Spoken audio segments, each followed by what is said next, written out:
ಎಲ್ರಿಗೂ ನಮಸ್ಕಾರ. ನಾನು Veena Ramesh. Welcome to my YouTube channel. ಹಾಗೆ ಈ ವ್ಲಾಗ್ ಅಲ್ಲಿ ಅಡಿಗೆ ಮನೆನ ಯಾವ ರೀತಿ ಜೋಡಿಸ್ಕೊಂಡು ಇಟ್ಕೊಳ್ಳೋದು, ಯಾವಾಗ್ಲೂ ಕ್ಲೀನ್ ಆಗಿ ಹೇಗೆ ಇಟ್ಕೊಳ್ಳೋದು ಅಂತ 12 ಟಿಪ್ಸ್ ನ ನಾನು ಶೇರ್ ಮಾಡಿದ್ದೀನಿ. ಸಿಪ್ಪೆ ತೆಗೆದಿರುವ ಬೆಳ್ಳುಳ್ಳಿ ಎಸ್ಲುಗಳನ್ನ ಹೊರಗಡೆ ಹಾಗೆ ಇಟ್ರೆ ತುಂಬಾ ದಿನಗಳ ಕಾಲ ಇಡೋಕ್ಕಾಗೋದಿಲ್ಲ, ಬೇಗ ಹಾಳಾಗೋಗ್ಬಿಡುತ್ತೆ, ಮತ್ತೆ ಅದರ ಸ್ಮೆಲ್ ಕೂಡ ಹೋಗ್ಬಿಡುತ್ತೆ. ಸೊ ಹಾಗಾಗಿ ಈ ರೀತಿ ಒಂದು ಬಾಕ್ಸ್ ಅಲ್ಲಿ ನೀಟಾಗಿ ಕ್ಯಾಪ್ ಕ್ಲೋಸ್ ಆಗುವಂತ ಬಾಕ್ಸ್ ಅಲ್ಲಿ ಬೆಳ್ಳುಳ್ಳಿನ ಹಾಕಿಟ್ರೆ ಫ್ರಿಜ್ ಅಲ್ಲೂ ಕೂಡ ಅದರ ಸ್ಮೆಲ್ ಹರಡೋದಿಲ್ಲ, ನೋಡಕ್ಕೂ ಆರ್ಗನೈಸ್ ಆಗಿ ಕಾಣುತ್ತೆ, ಮತ್ತೆ ತುಂಬಾ ದಿನಗಳ ಕಾಲ ಸ್ಟೋರ್ ಮಾಡಿ 1 ವೀಕ್ ವರೆಗೂ ಇಟ್ಕೊಬಹುದು.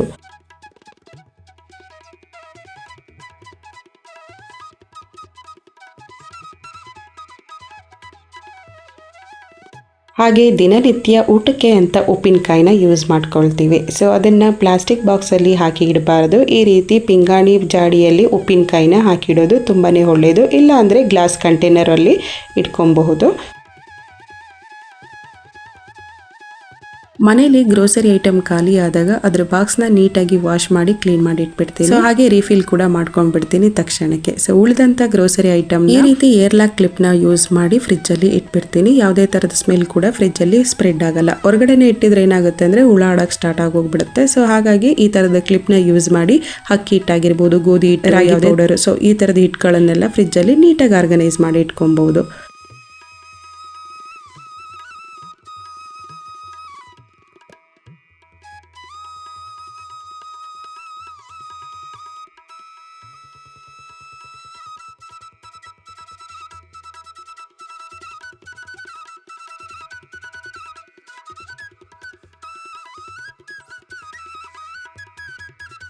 ಹಾಗೆ ಒಣಮೆಣಸಿನ್ಕಾಯಿ ತೊಗೊಂಡು ಬಂದಿದ್ದೆ. ನಾನು ಇದನ್ನು ಜಾಸ್ತಿ ಯೂಸ್ ಮಾಡೋದು ರಸಮ್ಗೆ, ಹಾಗೆ ಪುಳಿಯೋಗರೆ ಮತ್ತು ಪಲ್ಯಗಳು ಮಾಡ್ತಾ ಇರ್ತೀನಿ. ಸೊ ಹಾಗಾಗಿ ಯೂಸ್ ಆಗುತ್ತೆ ಅಂತ ಹೇಳಿ ತೊಗೊಂಡು ಬಂದಿರೋ ಅಂಥದ್ದು. ಹಾಗೆ ಫ್ರೀ ಟೈಮಲ್ಲಿ ಈ ರೀತಿ ಮೆಣಸಿನ್ಕಾಯಿ ತೊಟ್ಗಳನ್ನೆಲ್ಲ ತೆಗೆದುಬಿಟ್ಟು ಬಾಕ್ಸಲ್ಲಿ ರೀಫಿಲ್ ಮಾಡಿ ಇಟ್ಬಿಡ್ತೀನಿ.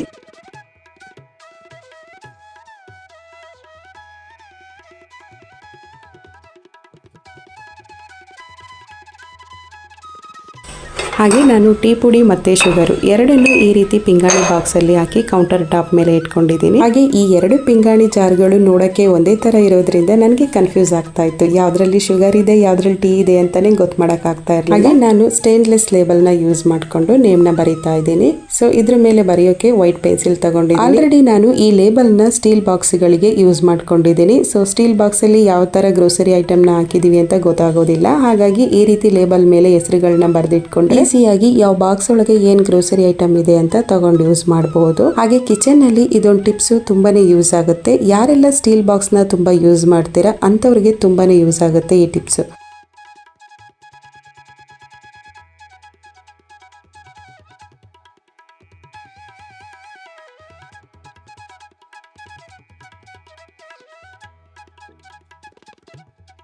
ಹಾಗೆ ಈ ಪಿಂಗಾಣಿ ಜಾರ್ಗಳಿಗೆ ಲೇಬಲ್ನ ಹಾಕಿ ನೇಮ್ ಬರೆದ ಮೇಲೆ ಲುಕ್ಕೆ ಚೇಂಜ್ ಆದಂಗೆ ಅನ್ನಿಸ್ತು. ಇವಾಗ ಈಸಿಯಾಗಿ ಯೂಸ್ ಮಾಡಬಹುದು.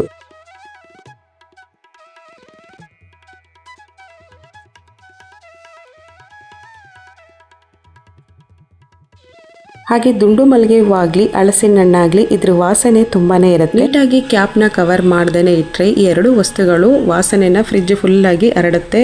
ಅಲ್ಲಿರೋ ಅಂಥ ಎಲ್ಲ ಗ್ರೋಸರಿ ಐಟಮ್ಸ್ ಕೂಡ ಅದೇ ಸ್ಮೆಲ್ ಬರ್ತಾ ಇರುತ್ತೆ. ಸೊ ಪ್ಲಾಸ್ಟಿಕ್ ಕಂಟೈನರ್ ಆಗಿರ್ಬೋದು, ಇಲ್ಲ ಅಂದರೆ ಗ್ಲಾಸ್ ಕಂಟೈನರ್ಸ್ ಬಾಕ್ಸ್ ಆಗಿರ್ಬೋದು, ನೀಟಾಗಿ ಏರ್ಲಾಕ್ ಕ್ಯಾಪ್ ಇರುವಂಥ ಬಾಕ್ಸಲ್ಲಿ ಇದನ್ನು ಕ್ಲೋಸ್ ಮಾಡಿ ಫ್ರಿಜ್ಜಲ್ಲಿ ಜೋಡಿಸೋದ್ರಿಂದ ಯಾವುದೇ ರೀತಿ ಸ್ಮೆಲ್ ಬರೋದಿಲ್ಲ.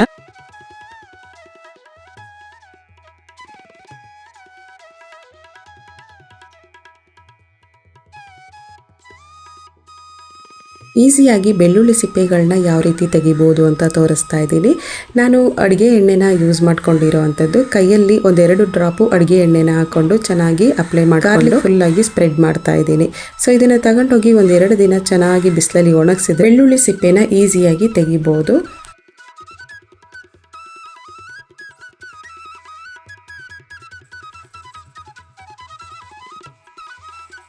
ಹಾಗೆ ಹುಣಸೆ ಹಣ್ಣು ಹೊಸದಾಗಿ ತೊಗೊಂಡು ಬಂದಾಗ ಅದರ ನಾರು ಮತ್ತು ಸೀಡ್ಸ್ನ ಕ್ಲೀನ್ ಮಾಡಿಕೊಂಡು ಬಿಸಿಲಲ್ಲಿ 1-2 ಅವರ್ ಚೆನ್ನಾಗಿ ಒಣಸಿಡೋದ್ರಿಂದ ಕಪ್ಪಾಗೋದಿಲ್ಲ, ಮತ್ತು ಅದರ ಸೀಡ್ಸ್ ತೆಗೆದಿರೋದ್ರಿಂದ ಹುಳನೂ ಆಗೋದಿಲ್ಲ. ಸೀಡ್ಸ್ ತೆಗೆದೇನೆ ಹಾಗೆ ಇಟ್ಬಿಟ್ರೆ ಏನಾಗುತ್ತೆ, ಬೇಗ ಹುಳ ಆಗೋಗ್ಬಿಡುತ್ತೆ. ಅದರಲ್ಲೂ ಪಿಂಗಾಣಿ ಜಾಡಿಯಲ್ಲಿ ಹುಣಸೆ ಹಣ್ಣನ್ನ ಸ್ಟೋರ್ ಮಾಡಿ ಇಟ್ಕೊಂಡು ಅದ್ರ ಜೊತೆಗೆ ನಾನು ತೊಗರಿ ಬೇಳೆನೂ ಕೂಡ ಪಿಂಗಾಣಿ ಜಾಡಿಯಲ್ಲಿ ಸ್ಟೋರ್ ಮಾಡಿ ಇಟ್ಕೊಳ್ತೀನಿ.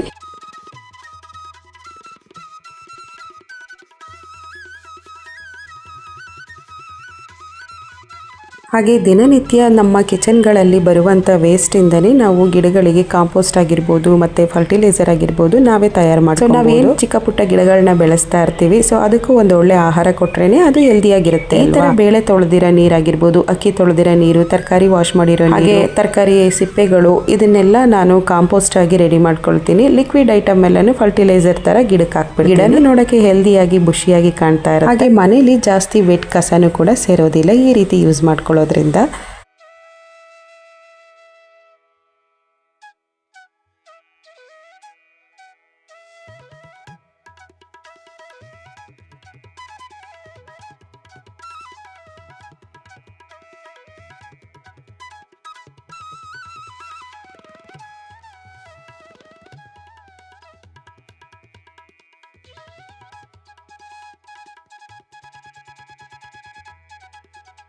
ಹಾಗೆ ನಾರಿನಂಥ ತರಕಾರಿ ಸಿಪ್ಪೆಗಳನ್ನ ನಾನು ಬಿಸಿಲಲ್ಲಿ ಒಣಗಿಸಿ ಡ್ರೈ ಮಾಡಿ ಆಮೇಲೆ ಇಂಡೋರ್ ಪ್ಲಾಂಟ್ಗೆ ಆಗಲಿ ಔಟ್ಡೋರ್ ಪ್ಲಾಂಟ್ಗಾಗಿ ಯೂಸ್ ಮಾಡ್ಕೊಳ್ತೀನಿ. ಡೈರೆಕ್ಟಾಗಿ ಮಣ್ಣಲ್ಲಿ ತಗೊಂಡೋಗಿ ಹಾಕಿದ್ರೆ ಏನಾಗುತ್ತೆ, ಹುಳಗಳು ಸ್ಟಾರ್ಟ್ ಆಗುತ್ತೆ, ಅದ್ರ ಜೊತೆಗೆ ಸೊಳ್ಳೆಗಳು ಸ್ಟಾರ್ಟ್ ಆಗುತ್ತೆ.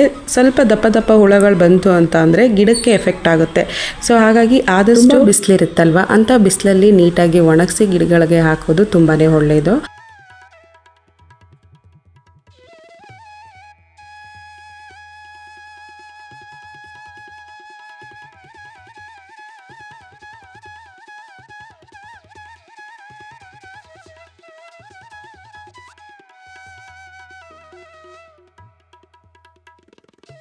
ಹಾಗೆ ಜಾಕ್ ಫ್ರೂಟ್ ಹಣ್ಣಿನ ಸೀಡ್ಸನ್ನು ತಿನ್ನೋದ್ರಿಂದ ತುಂಬಾ ಬೆನಿಫಿಟ್ ಇದೆ.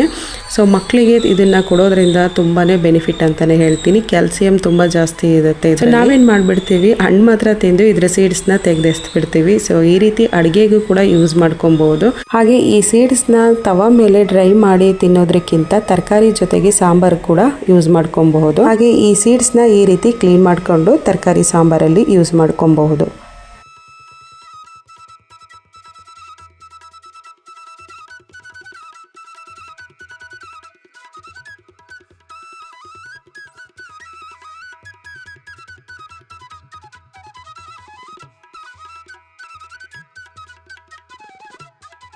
ಹಾಗೆ ತರಕಾರಿ ಸಾಂಬಾರು ಮಾಡಬೇಕಾದ್ರೆ ಬೇಳೆಗಳನ್ನ ಸಪ್ರೇಟಾಗಿ ಬೇಯಿಸ್ಕೊಂಡು ತರಕಾರಿ ಜೊತೆ ಮಿಕ್ಸ್ ಮಾಡಿ ಸಾಂಬಾರು ಮಾಡೋದ್ರಿಂದ ಸಾಂಬಾರು ತುಂಬಾ ಟೇಸ್ಟ್ ಆಗಿದೆ. ಎಲ್ಲ ತರಕಾರಿಗಳನ್ನೆಲ್ಲ ಒಂದೇ ಕುಕ್ಕರಲ್ಲಿ ಹಾಕಿ ಬೇಯಿಸಿ ಸಾಂಬಾರು ಮಾಡೋದ್ರಿಂದ ಟೇಸ್ಟಾಗೂ ಇರೋದಿಲ್ಲ ಮತ್ತು ತರಕಾರಿಗಳು ಬಾಯಿಗೂ ಸಿಗೋದಿಲ್ಲ. ಸೊ ಈ ರೀತಿ ಸಪ್ರೇಟಾಗಿ ಬೇಳೆನ ಬೇಯಿಸ್ಕೊಂಡು ತರಕಾರಿ ಒಗ್ಗರಣೆ ಸಾಂಬಾರನ್ನ ಮಾಡಿದ್ರೆ ಹೋಟೆಲಲ್ಲಿ ಸಾಂಬಾರು ಮಾಡಿರೋ ಥರ ಟೇಸ್ಟ್ ಇರುತ್ತೆ. ತುಂಬಾ ರುಚಿಯಾಗಿ ಒಂದ್ಸಲ ಟ್ರೈ ಮಾಡಿ ನೋಡಿ.